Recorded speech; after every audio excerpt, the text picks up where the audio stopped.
Hi students, welcome back. This is class 11 chapter 4 Animal Kingdom, in which we are in part 4 video.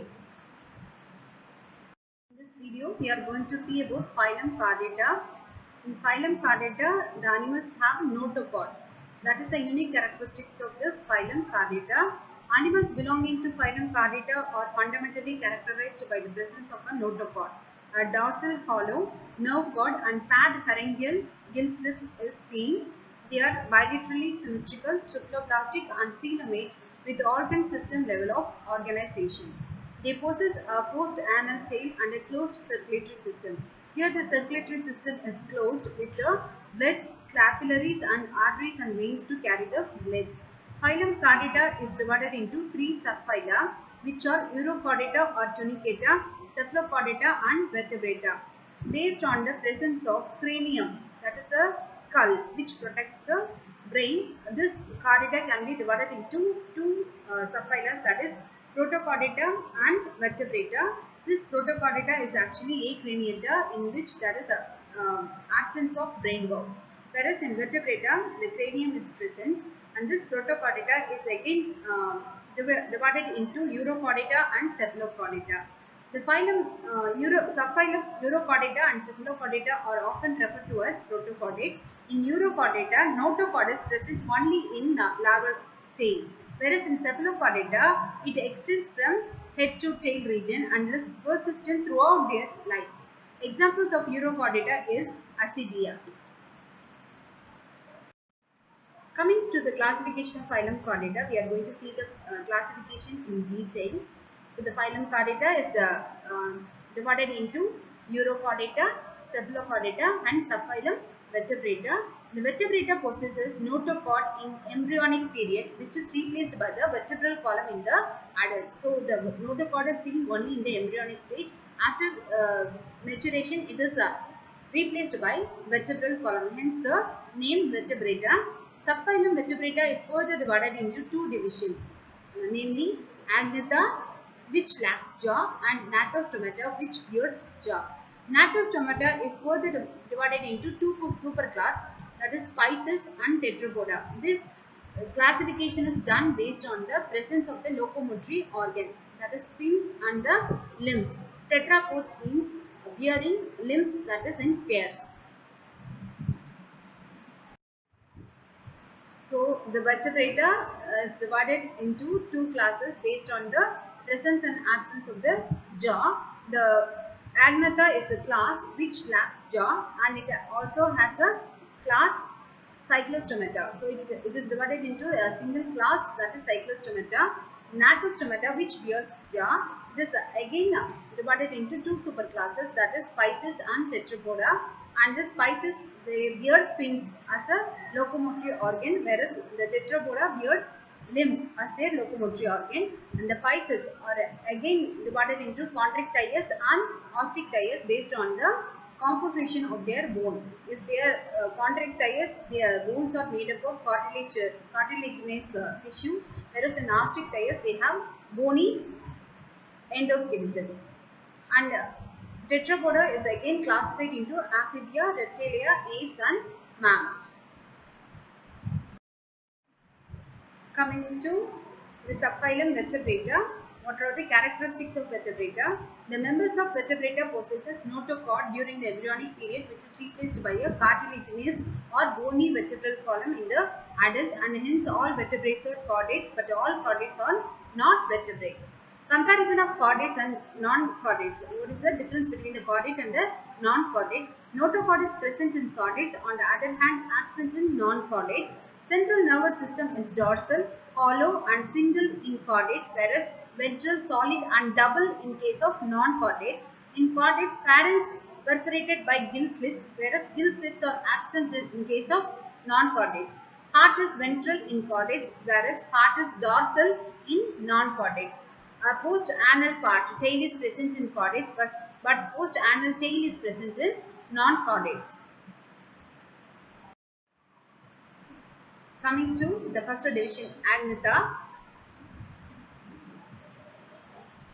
The Agnatha is further classified into class Cyclostomata. The class Cyclostomata, they contain circular mouth fishes. They are ectoparasites. On some fishes, they have sucking and circular mouth without jaws. So this is the circular mouth, and they don't have jaws. So they lack jaws. Body devoid of scales, gill slits for respiration. Cranium and vertebral column is cartilaginous. So it is the endoskeleton is made up of cartilaginous tissue. Circulation is closed type. They are marine but migrate to freshwater for spawning and die after few days. So for reproduction, they move on to freshwater, and after maturation it will return to the sea. So the larva return to sea after metamorphosis. Example is Petromyzon, lamprey, and maxine, which is hagfish. Coming to Gnathostomata, which contains jaws. It is further classified into two classes. The first class is Chondrichthyes, that is cartilaginous fish. In here, the endoskeleton is made up of cartilaginous tissues. They are marine, streamlined body, have cartilaginous endoskeleton, cold-blooded, tough skin with minute placoid scales. So they are poikilothermic. They cannot regulate their body temperature. They have to depend on environmental factors for their to maintain their body temperature. Gill slits are separate without operculum. So operculum is the structure that covers the gills. So it doesn't have a operculum. They have powerful jaw and are predators. They have a powerful jaw and they are predators. They eat other fishes. Air bladder is absent, hence to avoid sinking swims constantly. So as they don't have air bladder, they swim constantly to keep them in the surface. Heart is two-chambered, cold-blooded. Sexes are separate. They are dioecious. Males have pelvic fins which bear claspers. Internal fertilization, many are viviparous. Electric organ is present in torpedo and poison sting is present in trigon. Example is Colydon dogfish. Carcharodon. Example is great white shark. Coming to the second class, that is Osteichthyes. Marine and freshwater both have bony endoskeleton. So they have a bony endoskeleton. They are streamlined body with 4 pair of gills covered by operculum. So they have a gill covering. Skin is covered with scales. Air bladder is present and heart is two-chambered and it is cold-blooded. Sexes are separate, fertilization external, oviparous and development direct.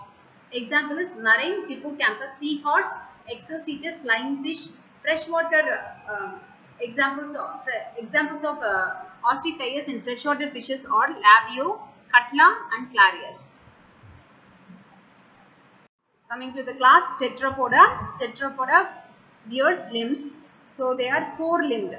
Hence the name Tetrapoda. They are further classified into class Amphibia, class Reptilia, class Aves and class Mammals. These are the examples of this class.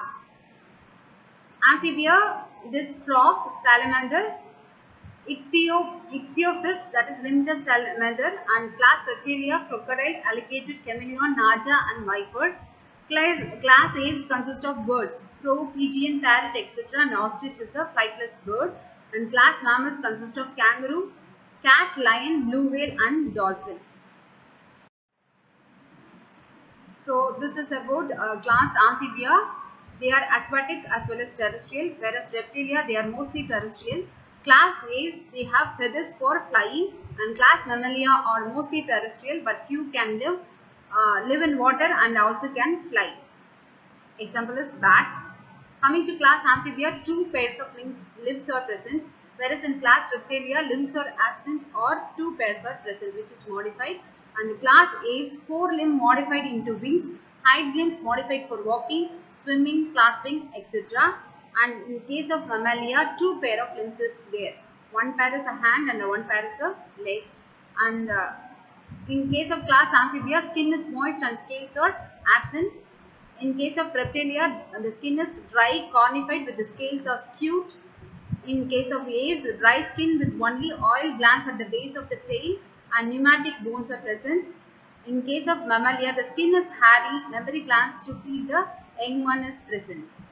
So in case of Amphibia, the respiration is by gills, skin or lungs, whereas in Reptilia, the respiratory organ is lungs. and in aves and mammalia, the respiratory organ is lungs. The amphibia consist of three-chambered heart and they are poikilotherms. In reptilia, they have three-chambered heart, and the exception is crocodiles, which have four-chambered heart, and they are also poikilotherms.